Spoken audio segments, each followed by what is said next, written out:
Boa noite, pessoal. Continuando a nossa aula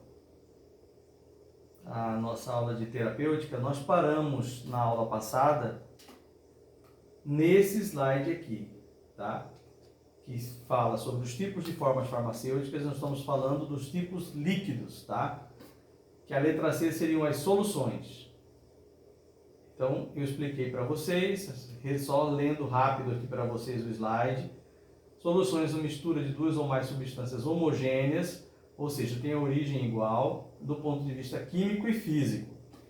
São administradas por via oral. Quais são elas? Tem a solução gota, solução oral, xarope. Os xaropes são 2/3 do seu peso em sacarose ou outros açúcares. E os elixires, que diferem do xarope, que é o líquido hidroalcoólico e aromático. Tá? E tem um exemplo aqui, uma fotozinha de um conta-gotas normal, sem ser macrogotas e nem microgotas, onde 1 ml, isso é padrão universal, corresponde a 20 gotas, tá? Então, toda vez que você, num conta-gotas normal, dispensar 20 gotinhas, você está dispensando 1 ml de solução, 1 ml daquele tipo de forma farmacêutica líquida, tá? Um exemplo disso, num remédio de origem da indústria farmacêutica, é o Plasil, que é o cloridrato de metoclopramida, certo? Então agora vamos para o slide, que seria o primeiro slide da aula de hoje. Continuação. Então, outro tipo de forma farmacêutica líquida, nós temos as cavitárias, tá? O que seriam as cavitárias? São colutórios, pessoal.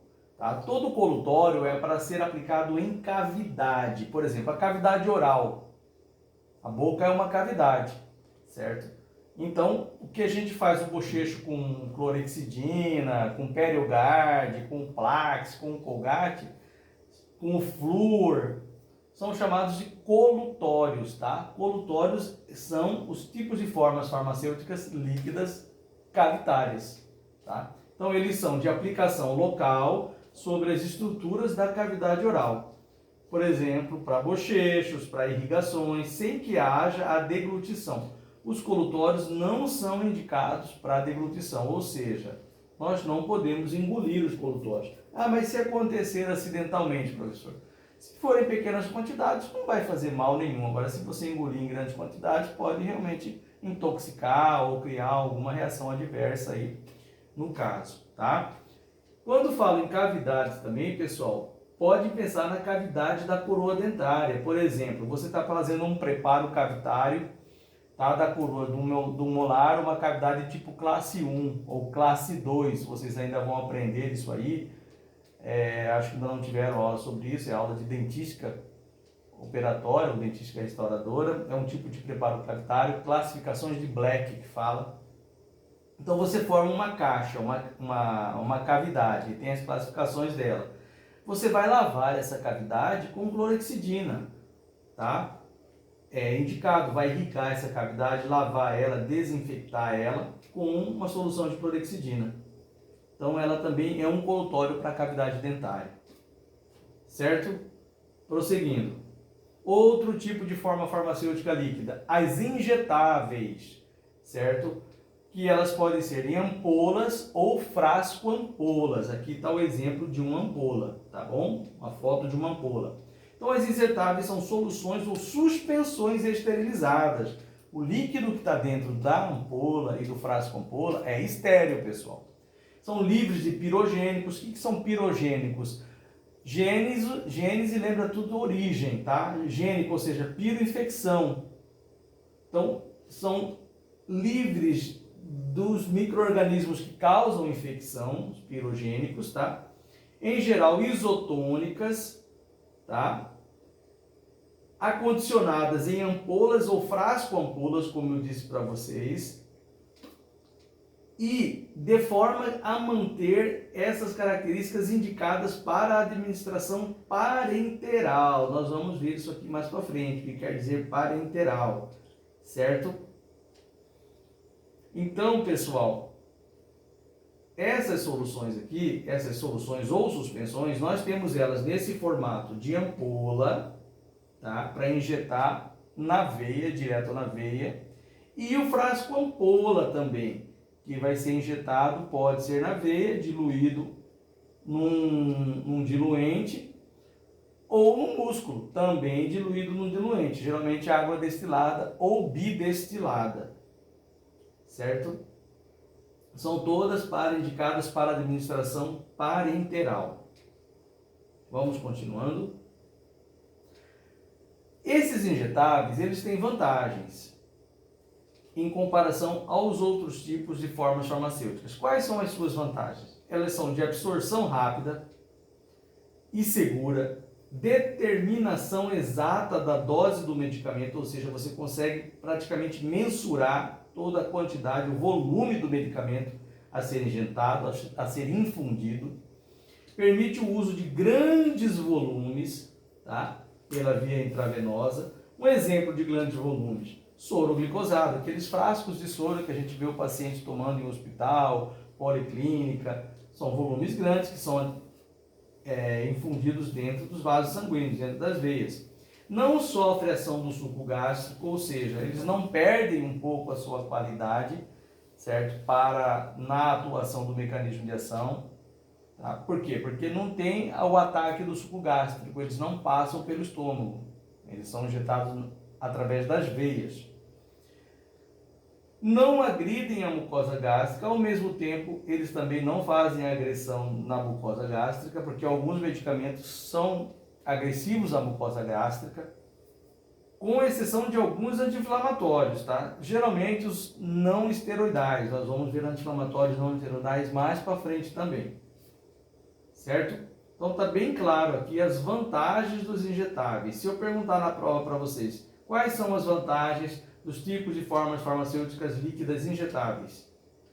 Só responder o que está aqui no slide é o suficiente, beleza? Então aqui um exemplo de um acesso venoso, fazendo uma injeção na veia do paciente, na braquial aqui do paciente, na fossa aqui braquial, certo? Introduzindo dentro da veia, infusão intravenosa. Continuando. Esses injetáveis também têm desvantagens. Tudo que tem vantagem, tem desvantagem. Quais são as desvantagens dele, professor? Necessidade de asepsia rigorosa ao aplicar, ao injetar, dor decorrente da aplicação, é o famoso tomar uma injeção, ninguém quer tomar uma injeção. Dificuldade de autoadministração e necessidade de pessoa habilitada, custo geralmente maior. Dificilmente, pessoal, a não ser algum usuário de droga, as pessoas que já têm um certo hábito, uma certa prática, treinamento, conseguem fazer autoadministração. Mas na maioria das pessoas, os pacientes não sabem manipular, não sabem usar a seringa, não sabem trabalhar, puxar o êmbolo, não sabem aspirar o medicamento, então vai ter dificuldade, certo? Para a autoadministração.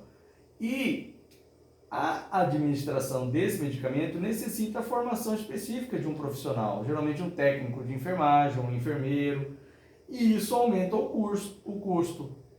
Tá? Então, para você trabalhar com esse tipo de medicamento, que requer pessoa habilitada, ambiente asséptico, ele vai ter um custo maior. Tá? Por isso que geralmente eles são usados só em hospitais, em policlínicas, algumas farmácias fazem aplicação, mas quem faz é o farmacêutico, tá certo? Então, essas são as desvantagens dos injetáveis. Aqui uma foto de um paciente, de uma pessoa tomando a injeção no glúteo, o quadrante superior esquerdo do glúteo máximo, tá? Uma aplicação que alunos praticam a aplicação de injetáveis, habilidade exigida pelo mercado, curso é inédito na Unicamp, autorização do Conselho Regional de Farmácia. Certo? Continuando, pessoal.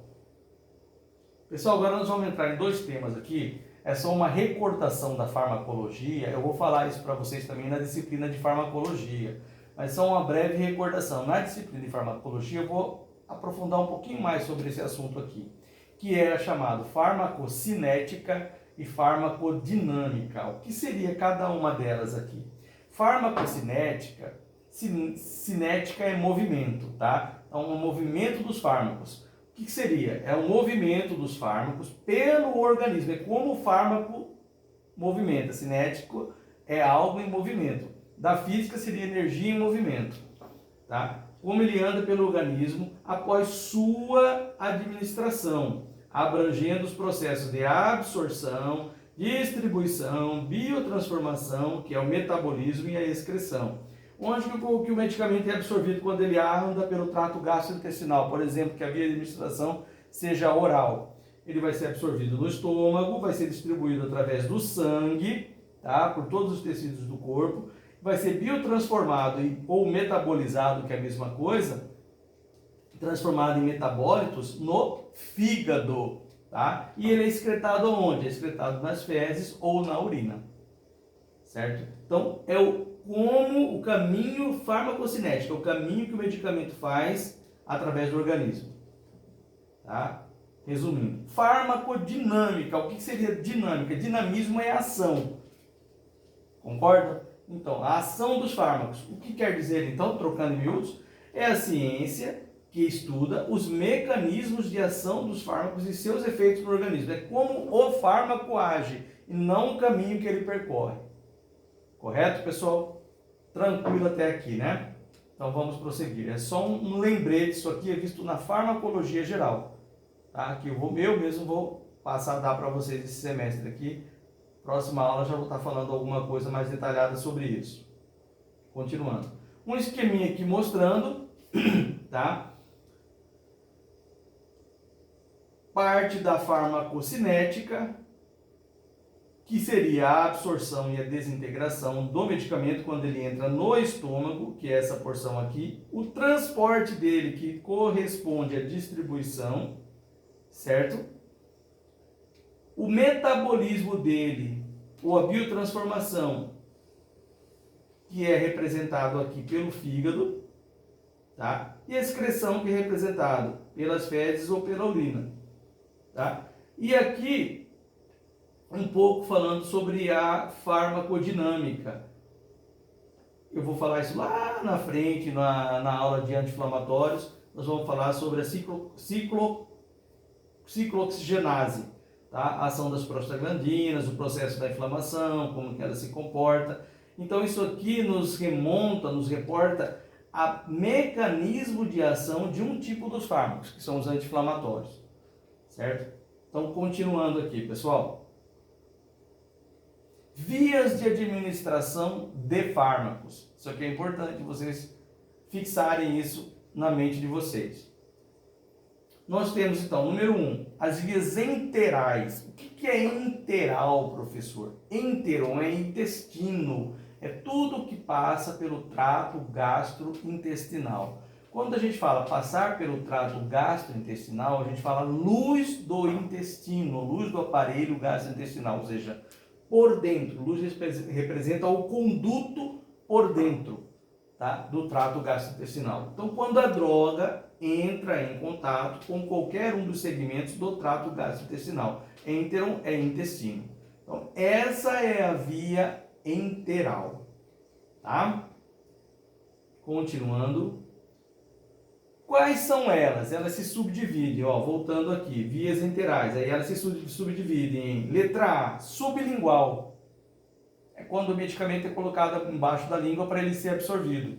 Essa é uma via enteral, porque a boca faz parte do trato gastrointestinal, certo?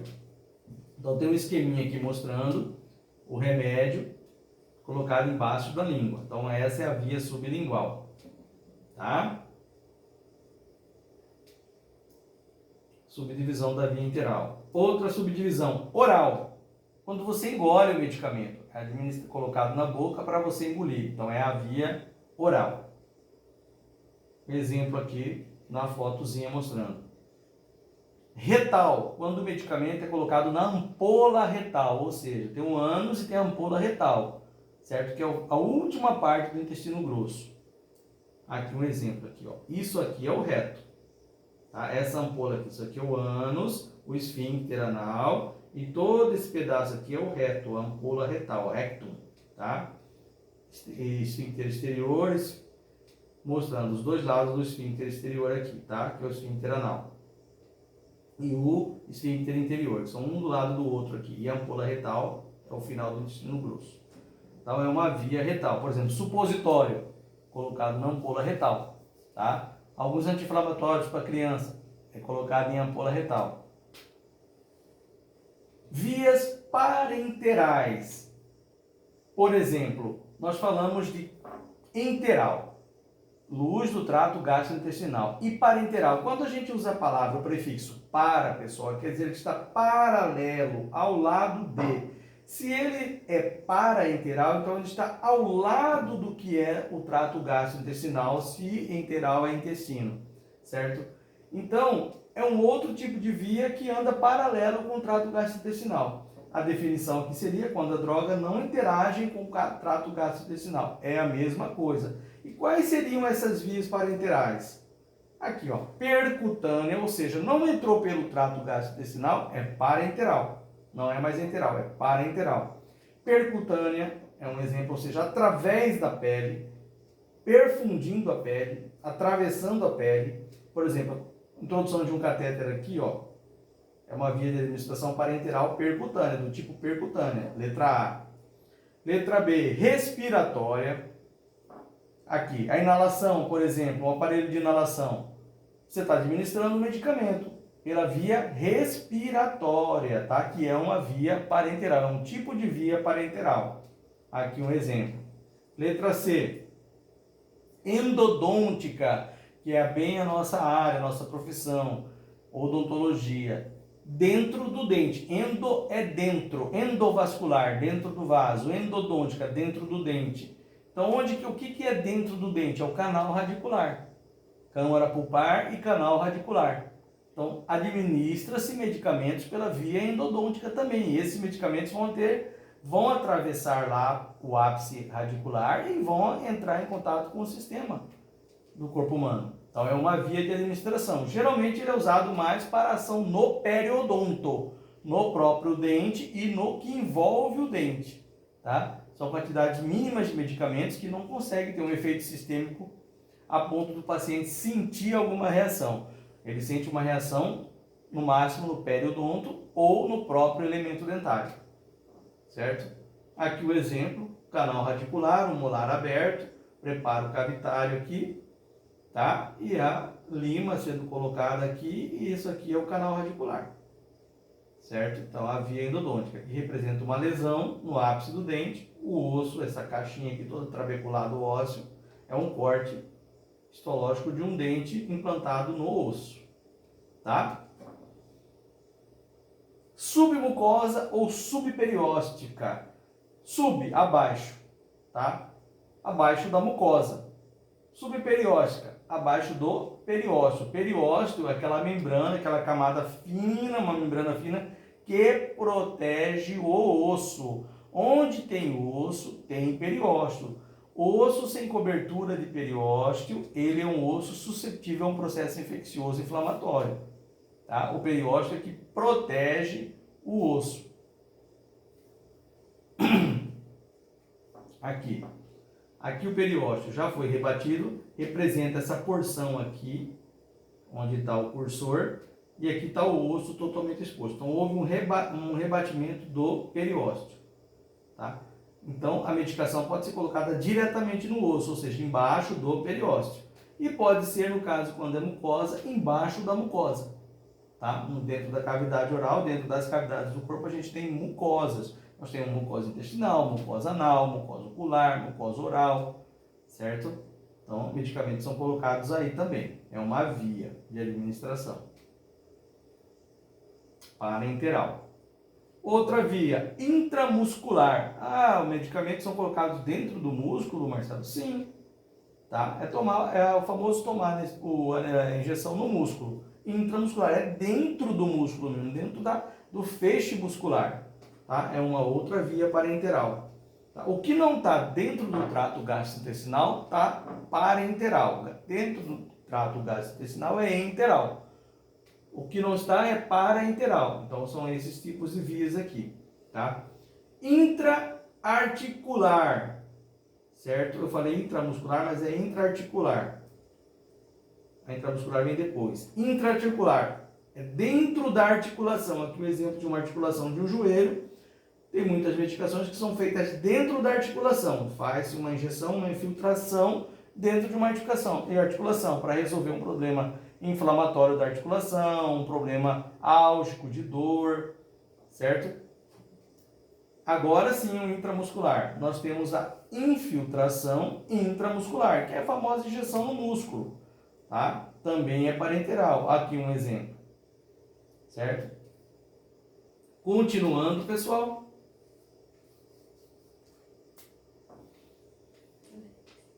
Nós temos agora outra via de administração, também parenteral, chamada o quê? Intravenosa, tá? O que quer dizer intravenosa? Dentro da veia, intra, dentro, venosa, veia.